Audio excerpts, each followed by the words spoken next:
The painting begins with Prometheus telling the story of Zeus, the king of the gods. Zeus starts his day by addressing the mortals, hoping they still revere him as before. Although Prometheus is sure of Zeus's corruption and plans to overthrow him, for which he will need the help of three people. The first is Eurydice, or simply Riddy, who lives on Crete and is dissatisfied with her life. One day, a woman approaches her outside a store, and from her muttering, it becomes clear that this is Cassandra. She laments the disbelief in her prophecies and predicts that everything will change for Riddy by the end of the day. Meanwhile, on Olympus, Zeus notices something wrong with the divine spring meander. His wife Hera assures him that everything is fine. Zeus then recalls his son, Dionysus. At this moment, Dionysus is partying in a club on Earth, but later roams the city, where a food vendor suggests he gift his father a watch as a symbol of time. Dionysus decides to visit his father, despite Hera's displeasure, as his mother, whom Hera angrily turned into a bee, was mortal, and Dionysus only became a god due to his father's whim. Zeus is watching a ceremony unveiling his statue on Crete, where one of the women sacrifices herself in the name of the gods. When Dionysus gives him the watch, Zeus doesn't show much enthusiasm, as he already has a watch from Heracles, considered a lucky charm. Nevertheless, Zeus tries on the gift, but ignores his son's pleas for a more responsible role in governing the world. Irritated by Hera's rude comments, Dionysus steals Heracles' watch and leaves. Zeus is engrossed in the statue unveiling, but when the veil falls, it turns out the statue is destroyed and covered in feces, with the words, "To hell with the gods," written on it. Minos, the president of Crete, screams in rage, and Zeus vows revenge, despite Hera suggesting that Poseidon deal with the matter. Meanwhile, Riddy returns home, where Orpheus, playing the guitar, informs her that he plans to start tonight's concert at the palace with a new song named after her. Riddy dislikes the idea, feeling that he is already making their relationship public against her will. But for now, she doesn't have the strength to protest. Later, Orpheus's manager takes him to Heraklion. On Olympus, Zeus is furious at what he saw and suddenly notices a wrinkle on his forehead. He immediately teleports Prometheus, who assures the king of the gods that he cannot be destroyed. But back on his rock, Prometheus laughs at Zeus's foolishness. Meanwhile, Dionysus gets new advice from the vendor, to find his own purpose instead of living for his father's approval. In Heraklion, Orpheus is preparing for the performance, confident that Eurydice will arrive soon. But Riddy visits Hera's temple to speak with Hera's mute servant, Tacita, who is also her mother. Meanwhile, Orpheus starts his show with a song explaining that Eurydice is the love of his life, while in the temple, Riddy confesses that she no longer loves him. Her mother cut off her tongue and abandoned her for Hera's service. However, the gods don't concern her, and she doesn't believe in prophecies. The crowd enjoys Orpheus's singing when Dionysus teleports to Heraklion to listen to him. On her way from the temple, Riddy sees Cassandra again, stops in the middle of the street, and gets hit by a truck. Meanwhile, Tacita reveals Riddy's prophecy, showing that it coincides with Zeus's prophecy, though Prometheus insists there can't be two identical prophecies. Orpheus learns of his beloved's death as Cassandra and Tacita watch her body being taken away. Sometime later, Dionysus attends the funeral and sees a grief-stricken Orpheus give the priest a coin for Eurydice to be placed in her mouth so she can pay for passage to the afterlife. Dionysus realizes that this is his purpose, to help Orpheus. Orpheus, however, gets drunk, buys a gun, and heads to the beach, intending to take his own life. But he accidentally shoots Dionysus. Orpheus panics, but Dionysus shows that he is a god and immune to wounds. Prometheus's voice reminds that Zeus wasn't always a god, meaning he can be destroyed by mortals. Meanwhile, Riddy finds herself on a ferry in a black and white underworld. 10 years ago, the Amazon queen found and killed Caeneus, who had escaped from the tribe. As he died, he saw his mother, Marina, among the killers. In the present, Orpheus wakes up after a wild night with Dionysus and hears his assurances that he can bring Riddy back. At the same time, she is sailing down the river Styx in the underworld, watching an introductory video from Hades and Persephone about the frame through which one must swim to be reborn. Later, the guardians of the underworld are summoned by Zeus in order to increase the number of swimmers escorting souls through the frame. Meanwhile, Dionysus demonstrates his power to Orpheus by driving wildly. Riddy's ferry docks and passengers are met by handlers with Cerberus dogs. One of the dogs barks at Riddy, and its handler, Caeneus, pulls her out of the main line. For the past 10 years, he has been in this liminal world, certain he will remain a guide. However, Medusa announces his transfer to the ranks of the swimmers, though he didn't ask for this, as he's waiting for his mother. His partner Priou is happy about it, especially as Medusa shows her one of her snakes, harmless now that they're dead. Meanwhile, Dionysus takes Orpheus to a bar called The Cave, where one can get a chance to enter the underworld. At the same time, Zeus descends to Earth and, wandering through the city, marvels at how contented and cheerful people appear. He summons Prometheus and confesses his fear that his power is weakening. He believes things must return to the old ways, where people trembled before him. To do this, he plans to destroy half the world. Prometheus advises him not to. Meanwhile, Riti finds out she was buried without a coin, which means she cannot pass through the frame and renew herself. She will now remain in the underworld, working for 200 years before she finally has a chance to cross Lethe. At the same time, Orpheus learns that the jury, consisting of the Moirai, the Fates, will evaluate the performances of those seeking to bring a loved one back to Earth. In the first round, people must mark all the distinctive features, scars, and birthmarks of their loved ones on a mannequin. Meanwhile, Medusa takes the new divers to the river Lethe, where the glowing frame awaits. They must help people swim to it and reach rebirth. Back in the cave, Orpheus faces off against a couple grieving their child. The inconsolable parents perform a poignant pantomime about their love for their son. Orpheus feels he cannot do better. He is asked to sing about his beloved, but without a voice. He sits down at the instrument. At the same time, Riti reaches the river, but cannot even immerse herself in Lethe without her coin. Orpheus finishes playing and receives applause, but fate punishes him by stabbing his hand with a knife, revealing that he took his wife's coin, depriving Riti of the chance to renew herself. Orpheus admits he did it out of love, but the audience, including Dionysus, is repulsed by his selfishness. Thus, the grieving parents, Anatole and Clara, win the competition and gain access to the underworld. By the river, Caeneus catches up with Riti and confesses that he too was buried without a coin, which his mother took. Meanwhile, Dionysus begs the Fates to let Orpheus into the underworld. They agree in exchange for Zeus's watch. Zeus, meanwhile, shares with Prometheus his plan to tell the mortals stories in the style of the Trojan War to make them hate each other. Then a great conflict will begin, but Prometheus reminds Zeus of his missing watch, which was his lucky charm. Zeus decides to find the watch first.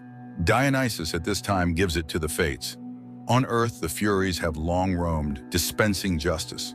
They are invisible to the innocent, and only the doomed can see them.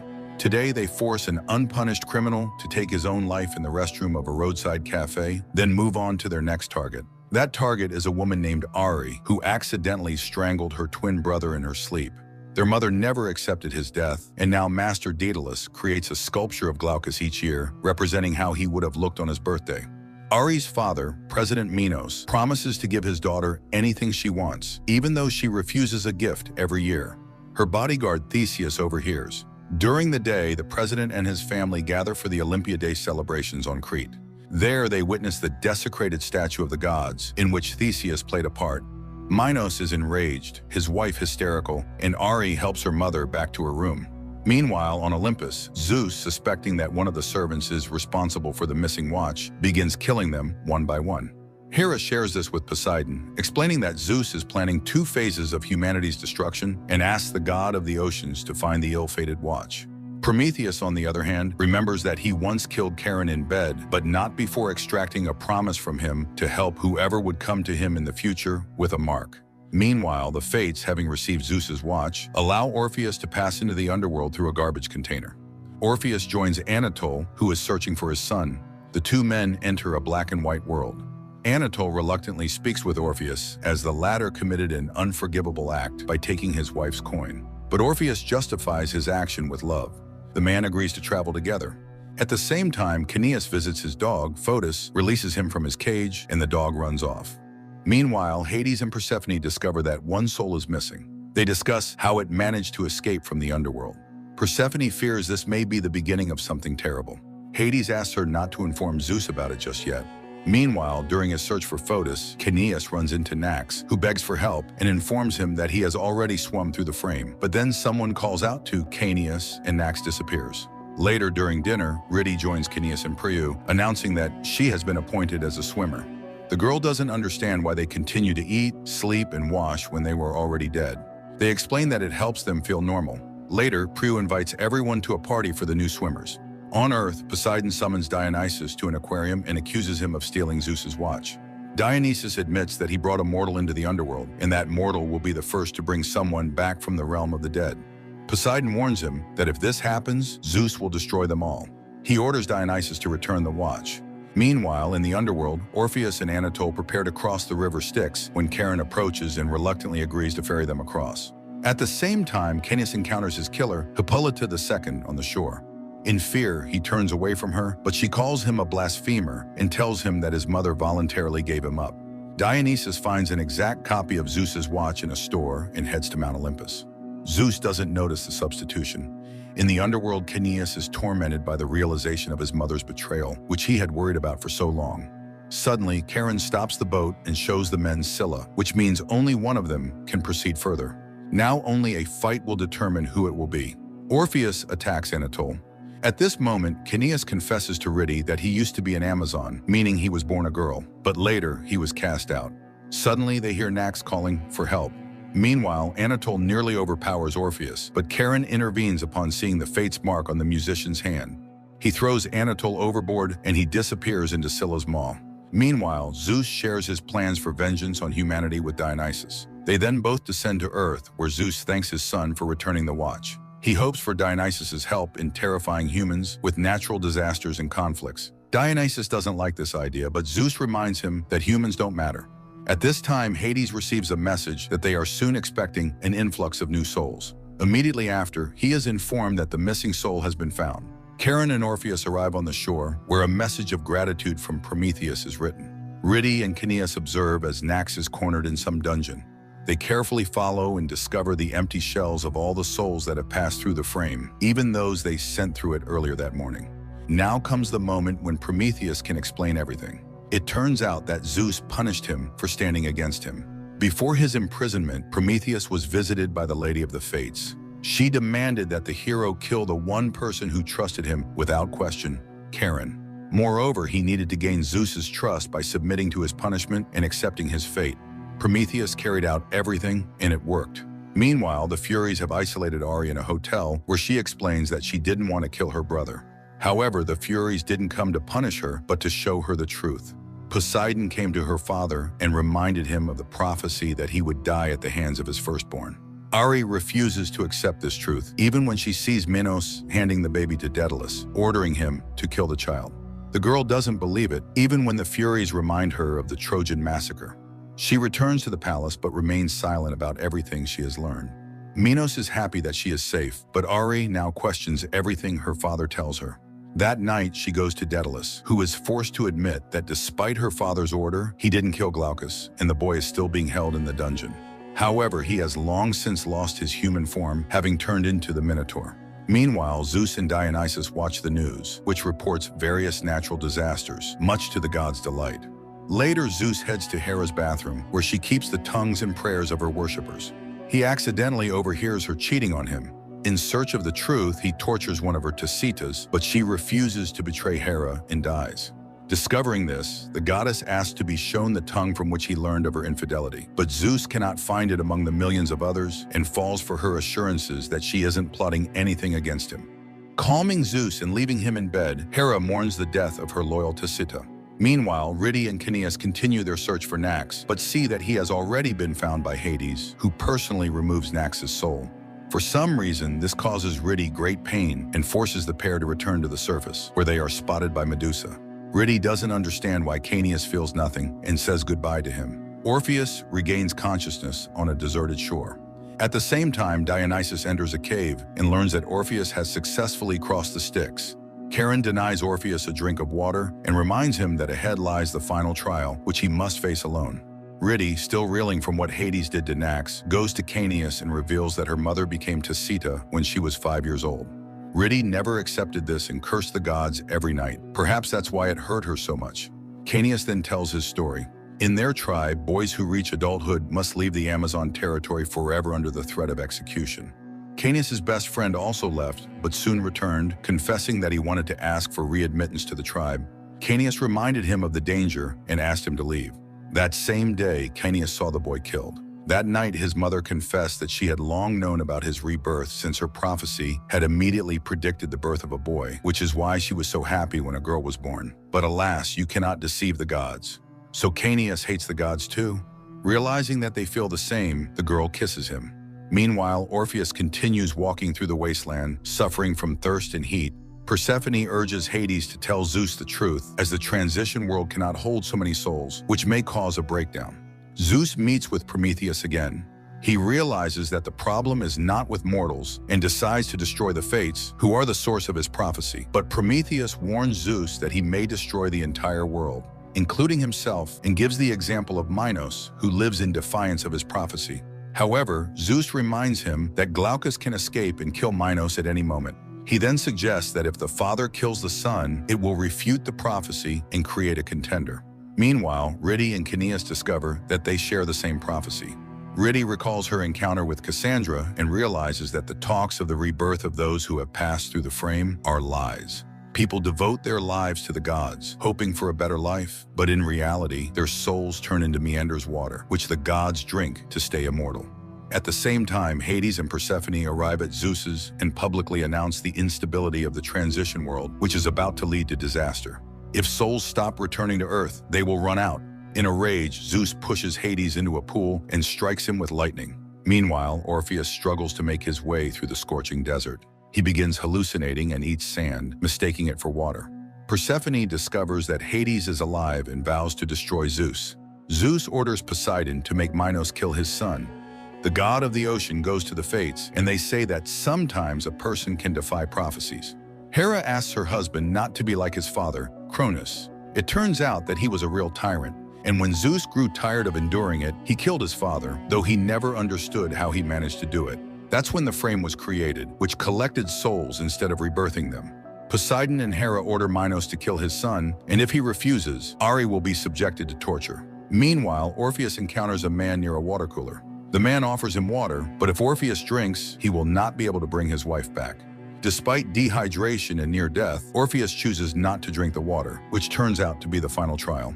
After passing it, he sees a door appear, leading him to the city. The first thing the man does is rush to a water faucet, where Prue and her partner, upon learning that he is Rhiti's husband, volunteer to take him to her. While Orpheus embraces her in front of Caeneus, she doesn't know how to tell him the truth about her feelings. On Earth, learning that Orpheus has passed all the trials, Dionysus turns to Poseidon for advice but catches him in a compromising situation with Hera. Meanwhile, Medusa informs Charon that the man with the mark has arrived in the underworld, which means Prometheus was telling the truth. Marina, stepping out of her trailer, sees Rhiti's mother holding a sign that says, "Today is the day." The woman silently walks to a pre-dug grave, lies in it, puts a coin in her mouth, and pulls the trigger of a gun. At this time, Orpheus apologizes to Rhiti for taking her coin and preventing her from being renewed, but he did it in the name of love, and now he has come to bring her back to life. However, Rhiti doesn't want to return to him. It's time for a conversation with Hades, but first, Medusa tells Rhiti that they have been waiting for her, hoping for a change of power. Meanwhile, Zeus holds a family dinner while watching Minos kill his son. Daedalus explains to Ari how Glaucus became the Minotaur. The boy spent all day in the dark, constantly alone. The guards weren't allowed to talk to him, and eventually, he went mad and became more of a beast than a child. He started attacking the jailers, which gave Minos the idea to turn his son into a kind of weapon. Daedalus made him a mask and horns, and now criminals were fed to him. However, he treats Daedalus more gently than others. Hearing this, Ari demands to be taken to her brother. Meanwhile, Caeneus tries to convince Rhiti to leave with Orpheus and reveal the truth about the underworld to people, while Medusa leads Orpheus to Hades, who refuses to let the couple return to Earth, even despite his willingness to replace his wife and stay there instead of her. Medusa is very disappointed with the outcome. Persephone expresses her disapproval, as returning a dead man to life could not have been ignored by Zeus. However, Hades claims that some things must remain sacred and that he will find a way to restore the souls. Convinced of her righteousness, Persephone acts behind Hades' back to send Rhiti and Orpheus back to Earth. Meanwhile, Daedalus escorts Ari into the Minotaur's dungeon. However, Minos is just releasing Glaucus from his cell to kill him with Hera's knife. Realizing this, Daedalus tries to lead Ari back, but Glaucus attacks and kills him while the woman tries to escape. Minos descends into the labyrinth as Ari is cornered by Glaucus. The girl talks to him, and the beast refuses to attack her. Ari removes his mask, horrified by what her father has done to his son. At this moment, Minos appears, and after a short fight, he kills Glaucus, to the great delight of Zeus and the other gods. Meanwhile, Medusa tells Rhiti that the basement of the underworld is called Nothingness, and although she doesn't know exactly what is done to the souls there, Rhiti can stop it by revealing everything to people. She leads Rhiti to Persephone, where Orpheus is already waiting for her. At the same time, Minos explains to his daughter that he did everything to protect the family, but it's at this point that Eri realizes her father misinterpreted the prophecy. While Glaucus was born first, he didn't breathe, but Eri cried out immediately. Explaining this to her father, she kills Minos with the same blade he used to kill her brother. Zeus faints in shock. Later, he wakes up and realizes that Minos is dead, that his prophecy has come true, and that he must stop his own prophecy before it's too late. Meanwhile, Persephone discovers Hades is missing. Hera demands their presence on Olympus. Hades, meanwhile, tells Medusa about his plan to restore the underworld. On Earth, Zeus goes to the Moirais cave, where they explain that for his prophecy to come true, he must believe in it. Nevertheless, Zeus intends to kill them. The Moirai not only accept their fate, but they help Zeus kill them, dousing themselves in flammable liquid while Zeus strikes a match. Before their death, they return Zeus's watch, confessing that they had received it from Dionysus. The cave burns to the ground, leaving Prometheus in shock.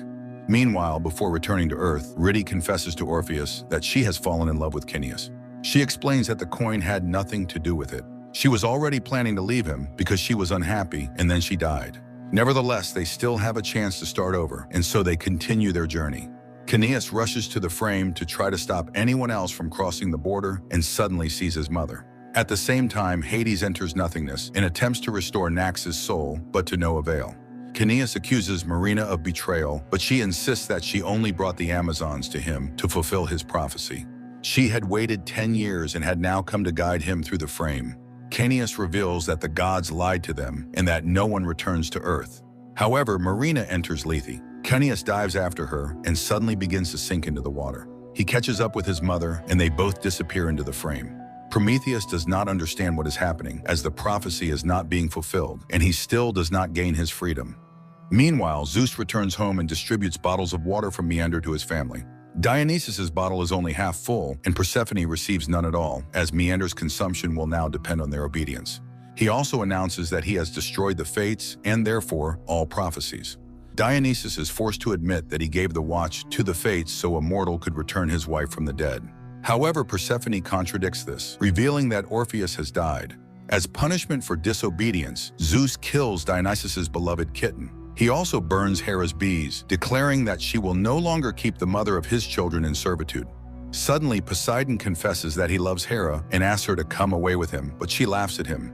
Nevertheless, Zeus pours out Poseidon's water and banishes him. Zeus then declares that he will now rule not only Crete, but also the underworld and everything else. He goes to Prometheus to discuss what has happened, but as soon as Prometheus explains that he has never betrayed Zeus, he suddenly disappears. Meanwhile, Ari drags Glaucus' body to the palace and tells the whole truth. Her mother, crying over her son, approves of her actions. Rhyti and Orpheus manage to return to Earth. To Orpheus' surprise, the cave has disappeared, but his car remains. He offers to drive Rhyti to the city, but she refuses. Orpheus apologizes for keeping her coin, but she thanks him for returning her life and hugs him goodbye. Near Heraklion, Rhyti encounters Cassandra, who tells her that she has now become a prophet as well. She instructs Rhyti to find Ari and free the living, while Cineas will do the same with the dead. Meanwhile, in nothingness, Cineas' soul restores itself. He wakes up next to his mother, who opens her eyes with the word chaos on her lips. Prometheus finds himself on Olympus, where he is awaited by the invisible fates, who explain that they cannot be killed, and that, according to the prophecy, he is now granted freedom. Zeus finds Prometheus on his throne. Try as he might, he cannot send him back to the rock. What's more, he suddenly notices a cut on his hand despite the fact that gods do not bleed. Meander stops flowing, which means that Zeus is no longer a god. Hera calls someone from a payphone, ordering them to assemble a team and prepare a free bed, and sets off on her journey with her Tacitus. Hades asks how it is possible that Cineas can restore human souls. Prometheus warns Zeus of the approaching chaos. Ari meets with Andromache to discuss the restoration of Troy and the destruction of Olympus. Dionysus gazes at his half-full bottle. Chaos is the best show of August, especially for those who are fascinated by Greek mythology. It's an unconventional and vibrant reimagining of ancient Greek myths, where the heroes of ancient legends are transported to the modern world. The finale leaves a sense of incompleteness, allowing hope for a continuation.